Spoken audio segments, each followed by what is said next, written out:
Ratu Macaling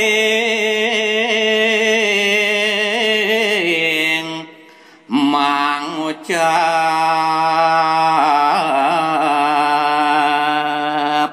wawu kadiasa punika atur wong samare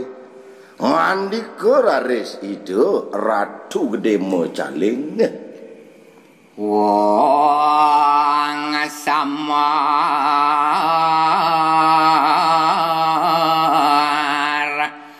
jani dengaki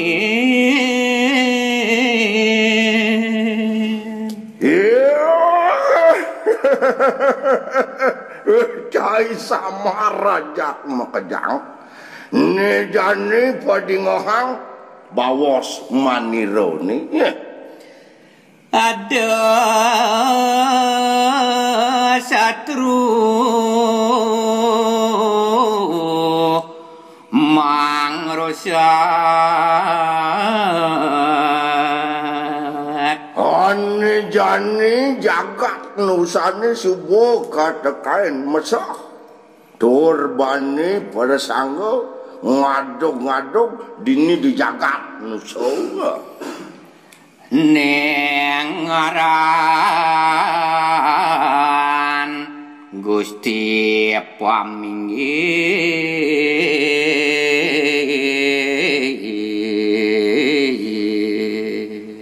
tuarejo adolen ane madan Gusti paminggir uling ditu di jagat Bali Pudino makiringan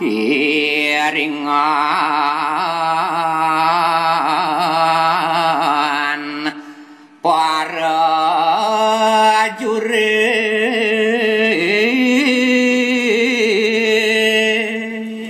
tur maning tekan yo mai macu dudan balayuda uling ditu di jagat Bali domas diri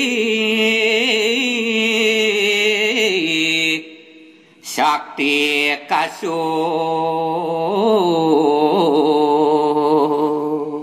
ajak domas diri encu tututane makejang turin subuh kaloktah pada sakti mawi sesewa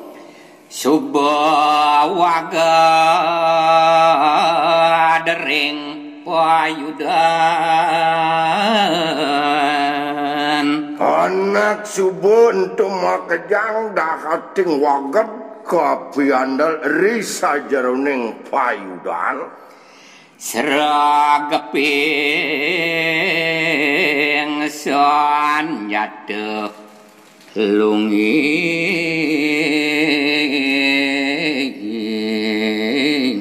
saha makejang magegawan seragep pesan ngapu sanjata ane nyap-nyap mangan pisan ya ngamuk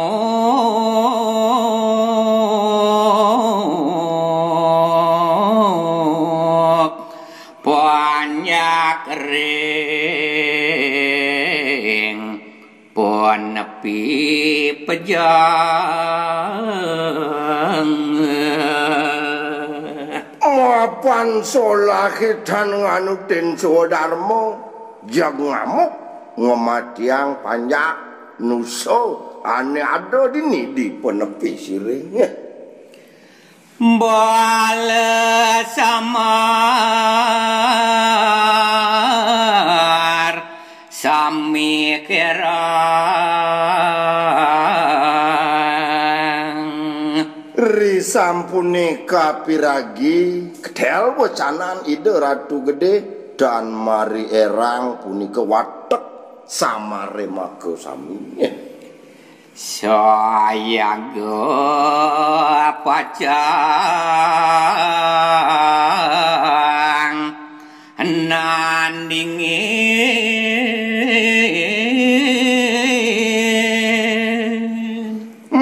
makejang sampun matutang pacang ngarepin musehe saking Bali Pulino punika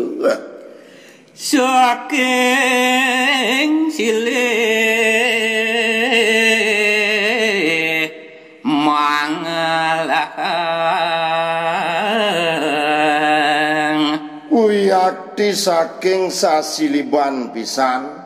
Mande mersidaya ngasorang sohananan mesahe punika ngawe gering grupo gemangkin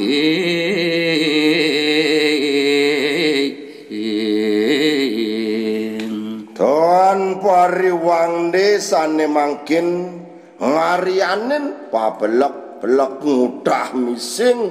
kekeniang raris gerupo kagung irike Aryo Bali ngudah mising duaning kadiasa punika maka sami punika panjak saha para patih baline ngemasin padam sinamian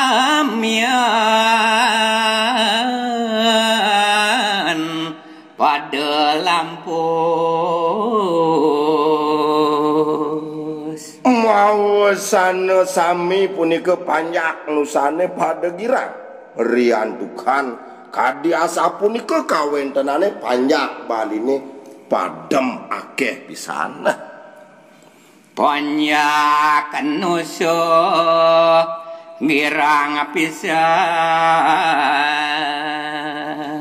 maka sami wiyakti banyak akhiri kering nusa tuh dahat girang pisan wiyakti sang mongamuk sampun mati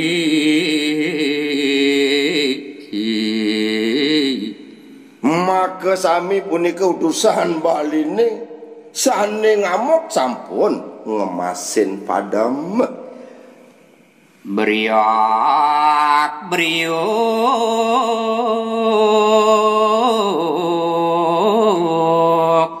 saling tulung